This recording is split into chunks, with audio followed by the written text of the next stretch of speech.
अस्सलाम वालेकुम, मेरा नाम है चौधरी सरमद। आज हम बात करेंगे यूएनओ के बारे में। यूएनओ क्या है?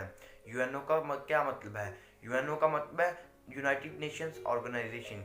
ये क्यों मौजूद वजूद में आई और कब आई और इसका बुनियादी मकसद क्या है?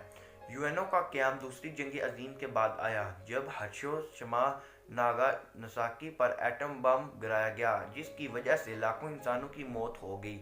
फिर फातहीन ने अमन को बरकरार रखने के लिए एक तंजीम बनाने का सोचा, जिसके नतीजे में यूएनओ 24 अक्टूबर 1945 को मार्ज वजूद में आई।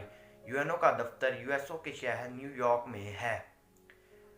यूएनओ का मकसद आइंदा नस्ल को तबाहकारी से बचाना है, इंसानों की बुनियादी हकूक़ का ख्याल रखना और रंगे नस्ल, ज़बानों, मज़हब और जिन्स के इम्तियाज़ के बगैर इंसानी हकूक़ को तस्लीम करवाना।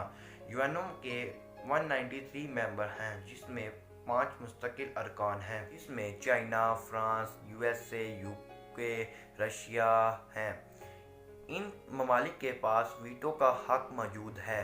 वीटो का मतलब है अगर इन ममालिक में से कोई एक भी किसी करारदाद को मंजूर करवाने से रोक सकता है। चाइना 1971 के बाद इसका मेंबर बना, क्योंकि अमेरिका इस पर रजामंद नहीं था। यूएनओ में ऑर्गन्स में नंबर 1 है जनरल असम्बली, जिसके अरकान तमाम मेंबर मुल्क होते हैं।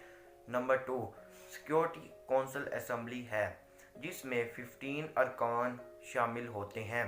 15 में से 5 अरकान मुस्तकिल होते हैं, वही जो हम पहले 5 अरकान जो हम बता चुके हैं, जबकि बाकी 10 ममालिक का इंतखाब हर 2 साल बाद होता है।